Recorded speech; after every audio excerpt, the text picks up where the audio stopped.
Fala galera, tudo bem com vocês? O vídeo da semana é um vídeo bem legal, bem ilustrativo, bem interessante, mas um vídeo que também é bem pesado, porque ele passa por um período da nossa história, a história do Brasil e de história do mundo de forma geral, que é o período sobre a escravidão. Eu vou tratar hoje sobre um personagem dessa escravidão que ficou muito conhecido dentro do período da escravidão e também depois por ter vivido mais tempo, ser o ex-escravizado que viveu por mais tempo. Estou falando do Pata Seca, ou o escravizado que viveu 130 anos. Então, galera, bora pro vídeo. Vocês devem estar se perguntando quem era esse escravizado, por que ele viveu 130 anos, como ele viveu 130 anos. Bem, esse escravizado se chama Seu Roque, ou mais precisamente, Roque José Florencio. E ele foi comprado por ser um escravo reprodutor, ou para ser um escravo reprodutor, numa fazenda no interior de São Paulo. Fazenda Santa Eudóxia, que fica no interior de São Paulo, mais precisamente. Eu vou deixar umas fotos passando para vocês verem como é que ela era. Seu Roque ele ficou conhecido como Pata Seca, um apelido muito pejorativo, porque ele era muito alto, as mãos parecido com patas de animais, por ser muito magro e alto, elas pareciam patas secas, igual de animal, como se fosse subnutrido, subdesenvolvido. Extremamente pejorativo, muito ruim. E como eu tinha tido antes, ele foi escolhido e vendido para essa fazenda como ser um escravo reprodutor. Coisas que eu fiz indicam que ele teria nascido na primeira metade do século XIX, entre o ano de 1827 e 1830. A gente não tem o exato, mas indica-se que é entre 1900 e 1827. E o seu registro de óbito, o seu obituário, né, ele data que ele faleceu em 1958.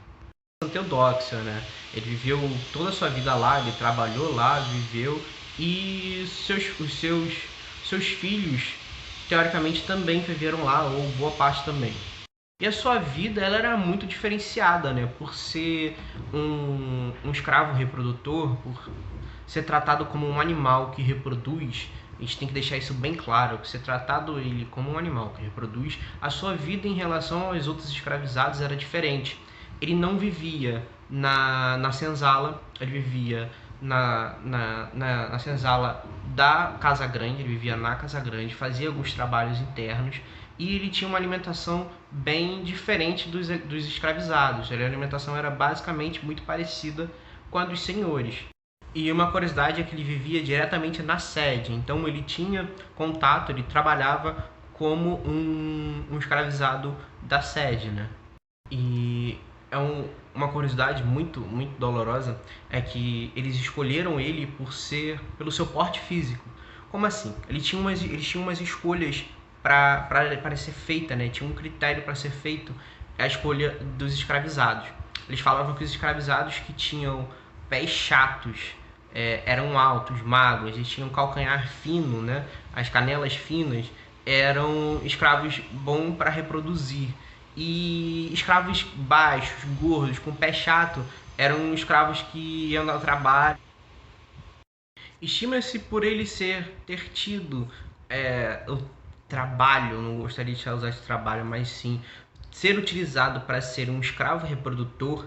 Ele teria cerca de 230 a 250 filhos nessa fazenda Santa Eudóxia, que fica em São Carlos.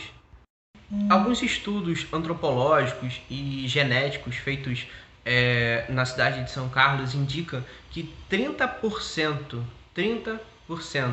da população que viveu lá tinha como seu antepassado o Seu Roque. Ele foi comprado mais precisamente no ano de 1849. Ele foi comprado por Francisco Bueno da Cunha. Alguns registros indicam que talvez ele foi comprado na vila de Sorocaba. Era uma vila muito próxima à vila de Santa Eudóxia. Eu falei anteriormente, né, que ele tinha uma relação muito boa com os senhores. Então a sua vida ela tinha algumas regalias que os outros escravizados, infelizmente, não teriam. Ele fazia alguns trabalhos como carteiro, fazia alguns trabalhos de pequenos esforços dentro da fazenda. Ele também trabalhava fora da fazenda, ele ia para fora da fazenda, era como se fosse também um escravo de ganho da fazenda, mas a sua função principal ainda era sim de ser um escravo reprodutor. O apelido Pata Seca, ele vem de uma forma muito pejorativa que se tinha anteriormente, na época dos escravos, de que pessoas escravizadas que fossem altos, de canelas finas e fossem magros, né, eles teriam um biotipo mais propício a ter filhos mais fortes, filhos que dariam mais trabalho, filhos que poderiam trabalhar mais e teriam mais filhos homens, né? Então ele cai nesse mito de que esse apelido dele cai nesse mito que tinha na época. E vemos que por ele gerar filhos homens, como diziam alguns relatos, lógico que daria muito lucro para os seus senhores, né? Porque cada vez que eles gerassem mais escravos, eles poderiam vender, e o escravo naquela época era considerado como um bem, e por ser considerado como um bem, ele tinha um valor de revenda, um valor alto, valor muito alto para o seu senhor. Então ele conseguia ter bastante lucro, infelizmente. O que eu achei interessante sobre o Pata Seca, ou sobre o Seu Rock, eu vou chamar ele de Seu Rock porque Pata Seca já não é legal, a altura dele, ele tinha 2,18 metros, ele teria uma altura de um jogador de basquete, ou de um jogador de vôlei de quadra, ponteiro de quadra. E por ser esse escravo reprodutor, né, ele visitava, vou botar bem entre aspas o termo visitar, para não dizer que ele ia e estuprava as senhoras que infelizmente eram escravizadas, mulheres que eram escravizadas nas senzalas, e dizem que cerca de 30%, como eu falei antes, na vila de Santa Eudóxia, que hoje seria o município de São Carlos, tem ele como seu descendente. Como eu disse antes também, o Seu Rock ele trabalhava como mensageiro. Então, em uma dessas idas até a cidade e volta, ele encontra uma pessoa, uma senhora, e ele se apaixona por ela. Ele conheceu na realidade a Dona Palmira, que ele se apaixona por ela, né, como eu tinha dito antes, e ele pede ela em casamento e coloca ela na garupa do seu cavalo e a leva para a fazenda. E recém-casados, eles ganharam cerca de 20 alqueires do Visconde de Santa Eudóxia, né? Onde eles viveram e tiveram lá 9 filhos.